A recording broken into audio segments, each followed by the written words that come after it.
Look at you. How's it going? Hailee Steinfeld in the flesh from home. In the flesh from home. How's it going, guys? Uh, Good. Dan says good. I can be honest and be like, it's going just fine. You know, honestly, let's call it what it is. Like, it's not like outstanding, but it's Right. it could Right. be way worse because the reality shared by our fellow Americans and fellow brothers and sisters all over the world. You know, it sucks. It sucks for Totally. yeah, it does suck. But is It it? does. I want to dive into this story that you're telling with Half Written because I don't know what I was expecting when I like first turned it on, but it was not that. It was No. I was blown away. I was blown away. I thought I was seriously, dude. I was Dan.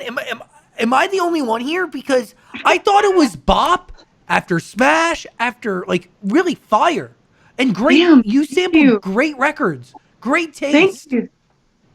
Yes. Thank you. Yeah, I was not expecting that. I'm sure we'll go through every song, but as soon as like Man Up came on, I was like, whoa. Yo, Hell yeah. dude. Whoa. Awesome. Thank you. So let's start at the top. What story are you telling with Half Written? Half of it.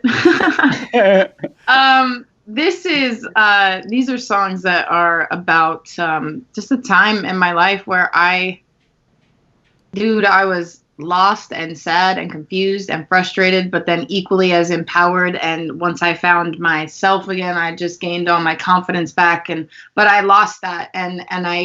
I was working on a TV show at the time. I wasn't home with my family. I was just going through like a lot. And I was constantly writing things down, of course, but talking to the people that I worked on the project with, and just trying to basically, I think we all have a tendency of like rejecting pain, right? And you just looking for distractions or looking for ways to fill a void. And I luckily had this distraction of this show that I was working on, but I think everything in me was trying to like ignore and reject and allow every distraction possible because I didn't want to feel what I was feeling. But there was another part of me that was just trying to like hang on to all of it so that I could make music that felt or that sounded like how I felt.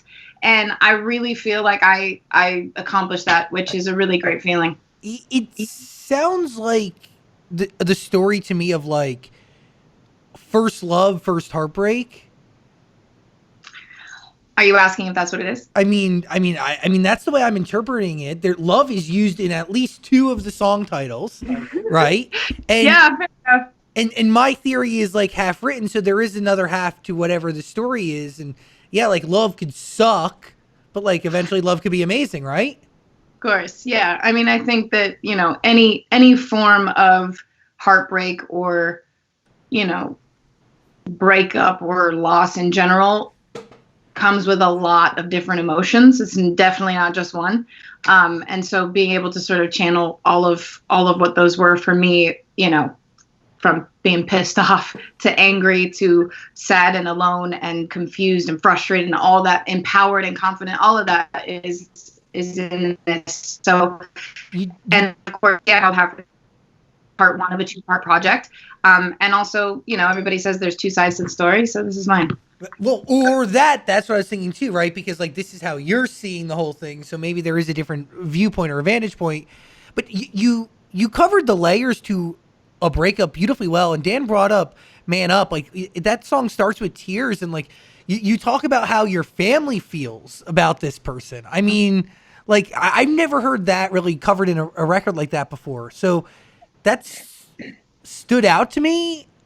Was that a hard record to write, or was that easy? Because It's it's made up of your views, but everybody else's views too. So it's a lot. it's funny because I remember when I played it for my brother the first time. He's like, "Oh, don't bring me into this." That was a song. The idea of "Man Up" actually came out of a conversation that I was having with my dad about this person that I was going through this whole situation with. My dad gives great advice, and well, yeah, most of the time. And I was talking to him about this whole situation, and we were going back and forth, and he helped me, come up with just like basically the courage to say what I was really feeling to this person. And I said that, and there was just a lot of unnecessary back and forth happening. And there was a response in there that I called my dad, and I was like, Dad, you're not going to believe what this person said. And I said it, and my dad was like, dude, this guy's got to man up. And I was like, that's hilarious. And it was all said in light and in humor, and we were laughing on the phone. But when it came to writing it, it kind of actually just happened. Like the flow, no, like, pun intended, but just literally just kind of that first verse came out, and then the rest of it was just like, we had so much fun with that record. And you know, D Mile, who produced the track, suddenly is like auto-tuning babies and like throwing them in there, and it just became like super fun. And I think that record is, you know, it is a weird thing to like bring other people's perspective into it, but you know, this was something that affected me so deeply that it ultimately affected my family. And yeah, but for the record, I was pissed off, but I got nothing but love. So throwing that out there. Is there a song off this EP that should be the hardest for this person to listen to? I mean, I hope all of them are hard. Well, because like Man Up must be difficult because you know, the baby's crying. There's a lot. I think that, you know, Man Up is ultimately just saying like, grow up. You know, if you claim to be such a man, then act like one. You know, own up to your mistakes and be honest. You know, I know that like obviously we've all been in situations where maybe that's not the easiest thing to be, but if you love someone, man, you know what you're doing. If you know how you're going to hurt them, and you know how you're going to avoid everything you can to hurt them. So that was, yeah. But that's a hard message to hear. Sorry, Dan. No, I was gonna say, I thought the baby's crying represented like this person acting like a child. I mean, listen, I think that, you know, that's where a lot of the fun comes into this record. Again, like I said, it just literally became a matter of us like messing around with really fun and crazy tunes. And this record is probably the most different thing I've ever done, which is why I love it so much, because it feels like something new and fresh and exciting for me. But yeah, I mean, it's just saying that, grow up and, you know, hold yourself accountable. How has your process changed since Haze? Because it's been a little bit since you put out a body of work. I mean, the process has changed a lot. I think the first things first, I've realized, or I've learned how to make the kind of music I want to perform. When I made Haze, I'd never performed in front of anybody in my life. So I got out on stage and I realized like, oh my God, these songs are really hard to sing, and they're really hard to sing and move around at the same time. They're just like really high up tempo, and the keys are, you know, hard to sing well live. And so getting back in the studio and sort of thinking about it from the other side and making the kind of music that I want to perform, and music I know I'll be comfortable performing the way that the record is, was something that I really, you know, wanted to keep in mind. But also just, I mean, that was 4 years ago. I've obviously grown a lot as a person, and have gone through a lot more than I had at that point. So it's just, yeah. I think that's what this EP is really the most reflective of, is your reality. But I do think it's interesting that you talk about like the live performance coming into your thought process when crafting a record. Is it important for you to have an authentic performance where you can rely on solely yourself and the way the record is to bring it to life? Because you're talking about like dance moves combined with, you know, songs that are difficult to sing. You might need to lean on a track in some places. But I feel like you approach these things differently also because you're also an actress. So is there some, like, let's bring me into your thought process. I'm very interested. Just sorry, as far as like the want to have a record that you can sing every word to without having to lean on anything, and while being comfortable on stage, because it's like, dude, like A Perfect Storm is doing crazy dance moves, having a really difficult song to sing, and trying to engage with the audience. Like that's not easy.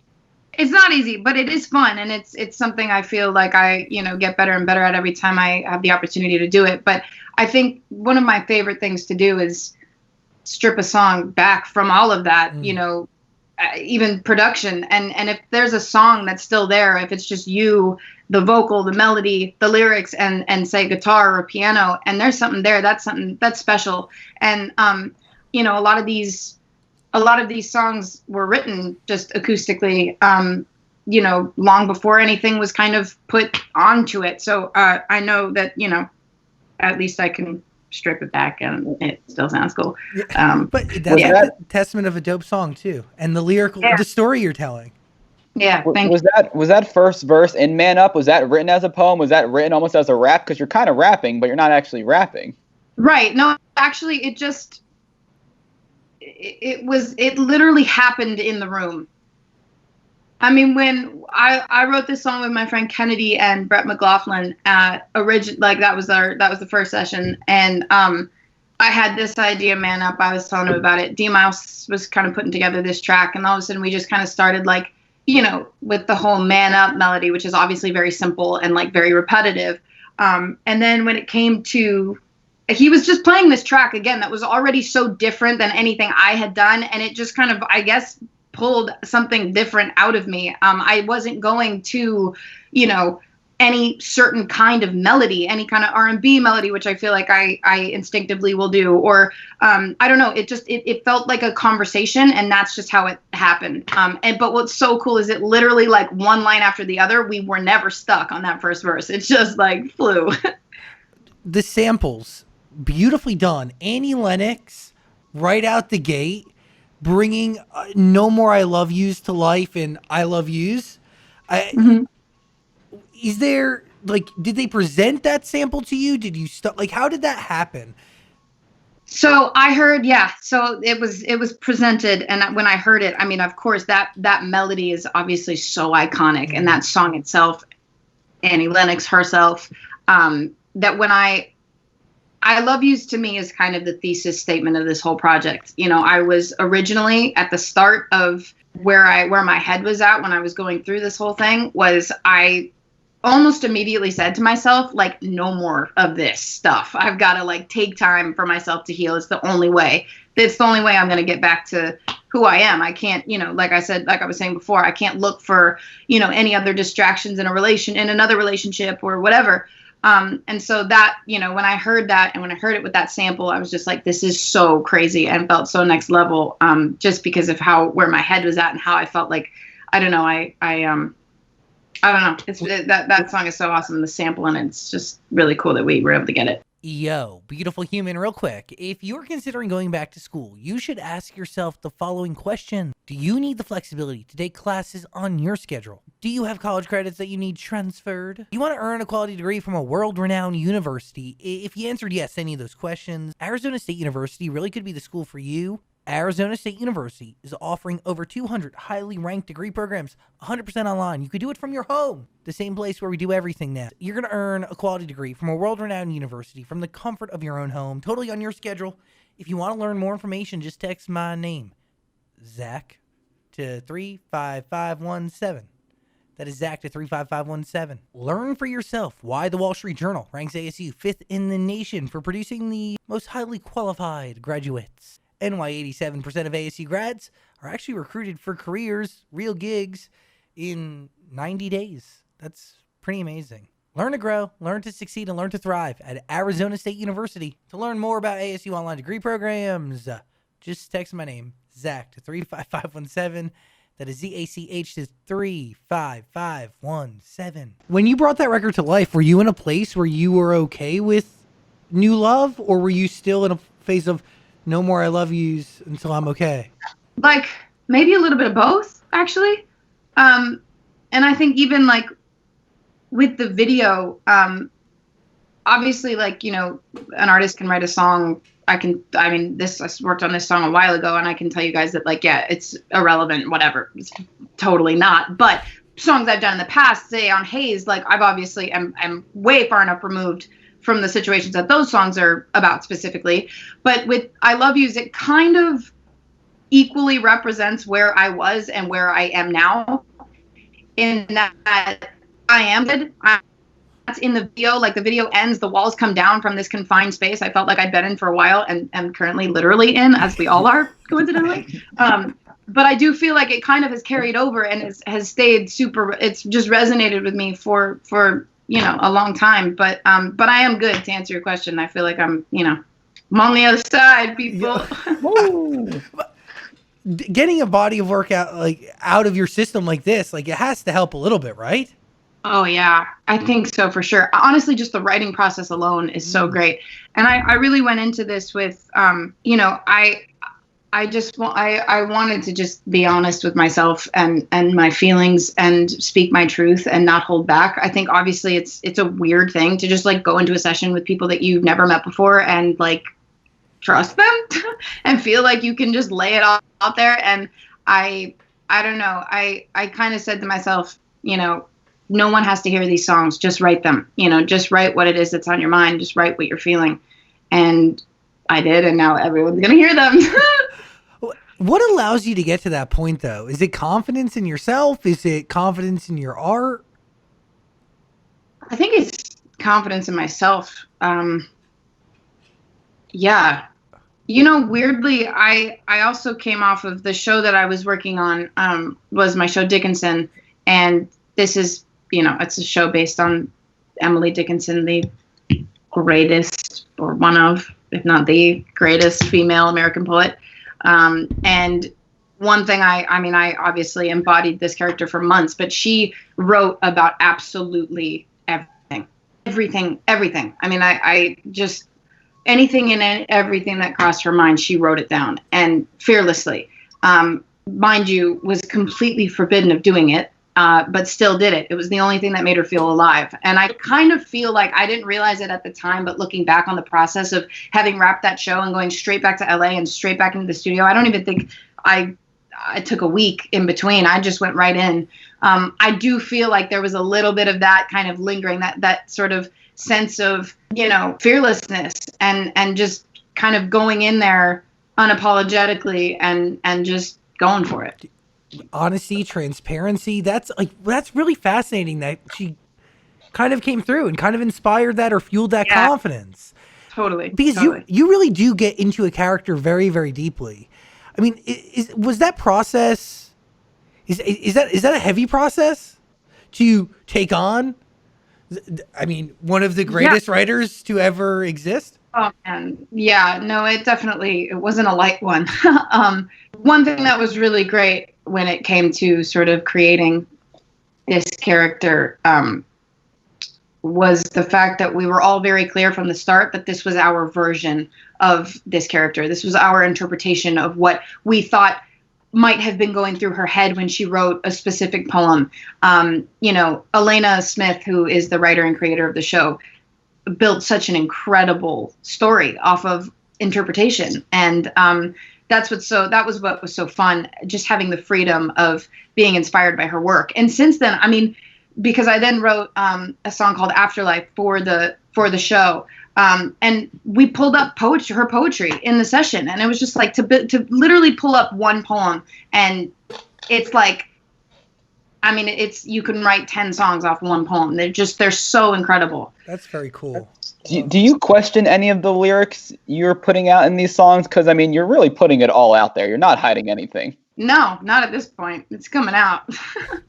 Were there any lyrics that you had to cut from it because you're like, okay, maybe that's where I draw the line? Because, whatever you say, people are going to create their own stories about your relationship from your own lyrics. Yeah, I mean, listen, that's what happens. I think, there are people that know me, know my heart, and know that, again, I can sit here and tell you guys that I wrote these songs when I was pissed off and upset and really, really hurt, and went through something with someone who, went from being everything in my world to just gone. And that affects you in more than one way. And like I said, there's a wide range of emotions. And I think that, listen, people can say what they want or make of it what they will, but there's no denying that we all feel this when we go through something that hurts us. And yeah, I mean, look, I said at the beginning too, I'll say it again, I've got nothing but love. These are records that represent a time in my life where I was just being honest. And I think that everybody's entitled to being honest and sharing their truth. Amen. Let's talk about love. Beautiful. It's so great. Like, one is, it is considered a sample, right? Because you borrow but you're not, obviously you change the meaning of all of the letters. Well, here's the thing. I really had been wanting to write a song. I wanted to write a song. I wanted a word, like a weird word that I could make an acronym, right? Obviously didn't get very far because I ended up with love. But I thought at that point, what if I make it stand for everything love is not? And then that obviously just all, came from that.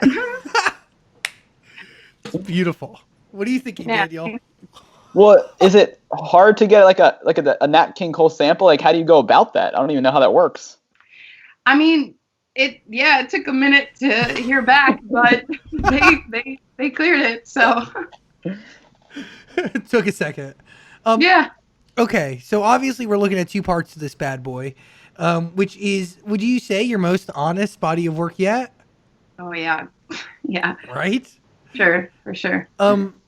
Wow. What songs should people listen to best understand you? Wow. I think going off of saying this is the most honest, most personal body of work I've ever done. I think there's it's all of me in every single one of them. So I think they're going to get something from anyone that they listen to. And by the way, the impact is better when you really soak in. There's only 5 of them. 5 records, I think, was given to me. So yeah, it's very impactful and it moves. It's a very vivid story. Your name hurts. Really, do you still feel that pain today, or is that wound healed?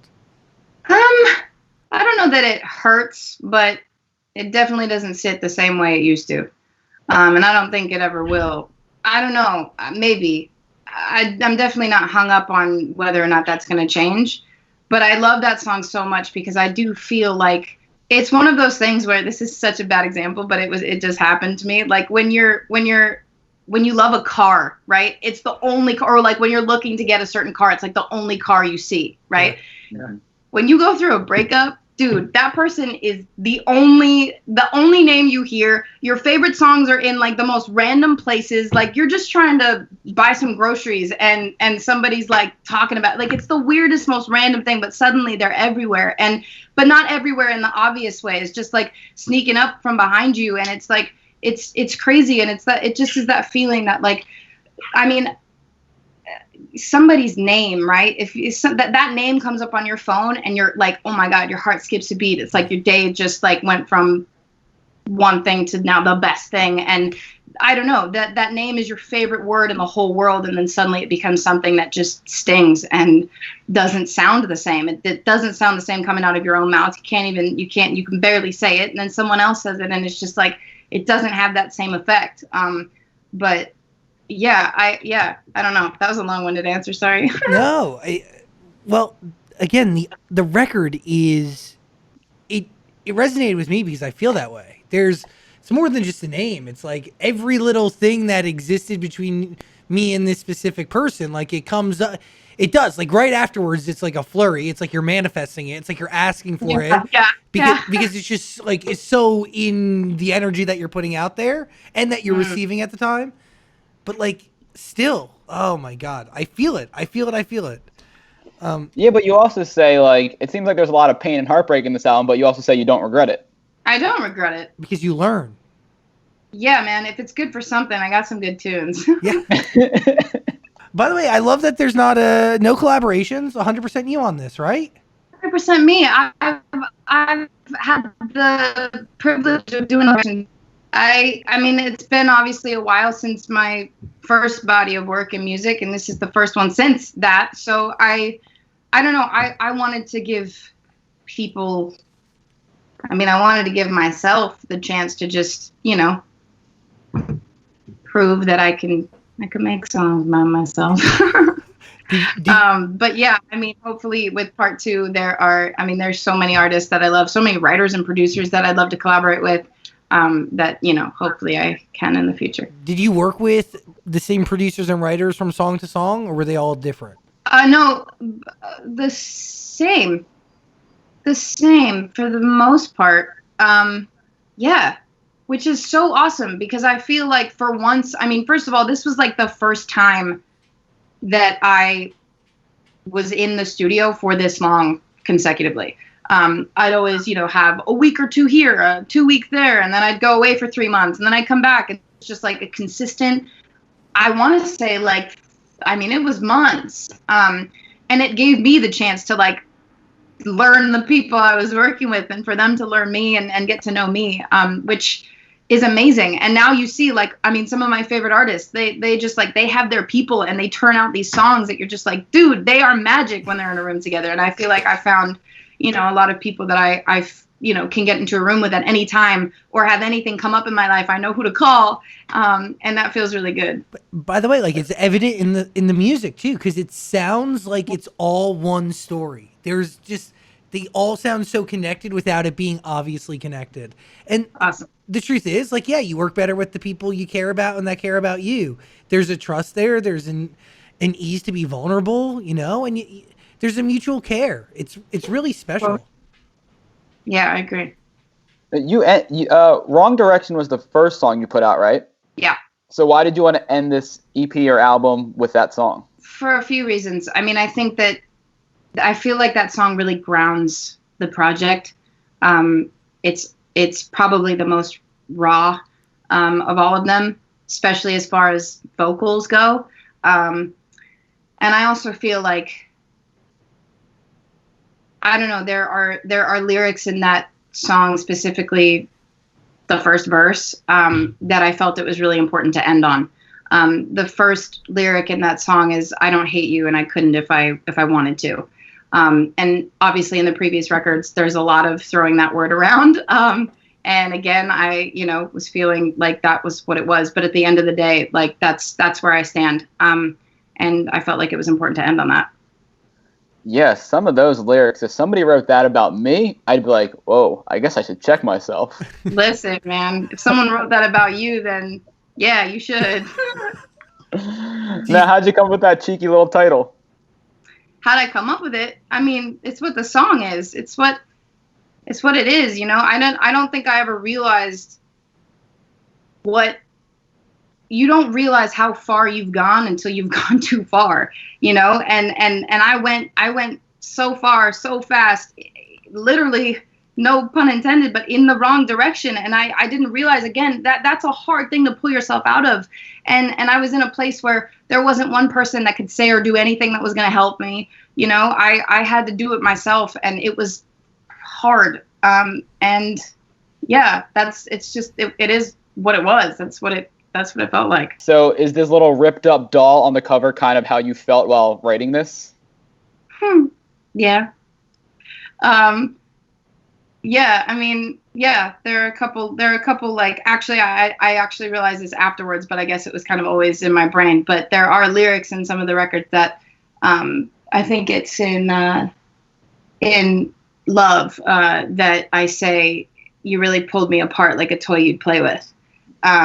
And I love that kind of representation goes with that lyric. Also, I just really wanted something that was hand drawn. Obviously, we, finalized all these songs not too long ago and got everything ready to go while being in quarantine. So there was no photo shoot that was going to take place or anything. And I just wanted something that would represent, what it is, and something that could evolve with part 2. So, yeah. I'm excited. I'm excited for part 1 to thrive. I'm excited for part 2 to eventually be born. But is that the reality now that you're living in part 2? Or do you have the songs ready for that? Wait, say that first part again. You cut out. Do you have the songs ready for part 2?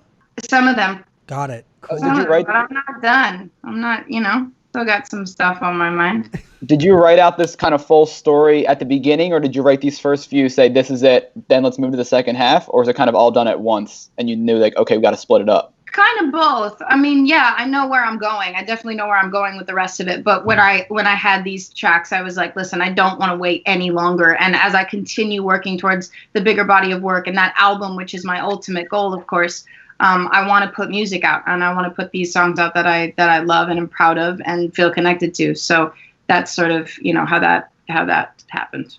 Half Written. That is the EP. It is worth your ear. We're going to put a link in the description below. It is really blew my mind. Bravo. Mm-hmm. Thank you. I I don't know. Is it me, Daniel, or is there real fire on this EP? No, it's great. I was unexpected, which is a great thing. Awesome. I appreciate it. And Thank it's you just guys. real vivid. The production's great. And like, I mean, I don't want to be that guy that says this heartbreak was kind of worth it, but like I think it was, but Thanks. more than music, because you know, I've never, I've been in love like once, and it broke my heart, and I learned a lot from it. But a part of me does want to love and be hurt again to keep learning, right? There is an art to like, you know, falling and getting back up, because then Sure. you know, you figure out why you fell, whatever, whether it was Right. the other person or me. There's still Right. learning opportunities. Yeah. Of course. But maybe I'm nuts. I don't know what point I was trying to make, but Oh, I don't know either. I don't know. Dude, I'm telling you, this EP made me think about myself in a really big way. So, Sick. That's awesome. yeah, it is. I am sick. Yes, that's correct. No. The only other question I had is you shot Dickinson the second season already, right? Yes. So Thankfully. will the release of that be affected by everything that's going on? I know that obviously they've been in post-production for a while now. I don't know any updates, which I am assuming is because, of the circumstances. Okay. Yeah. And then the last question I had is have you heard anything about another Pitch Perfect, or is that just all up in the air? Nothing I've heard. Yeah. Have you? Is there? No, I haven't heard anything. I just know there was rumors like a year ago about a possible fourth movie, but then Right. it went nowhere after that. Yeah, I don't know. I haven't heard anything. Guess we'll all wait and see together. Yep. I'll be waiting. Hailee Steinfeld. I thank you for doing this over whatever this was. Like, I'm still not used to this. It's weird. Like, you know, It's so weird. your energy is missed. Your Miranda impression is missed Oh as my well. God. You are a class act, and I thank you very much for giving us energy over this mechanism machine thing from your white box. Love and appreciate you. That flower is very pretty back there.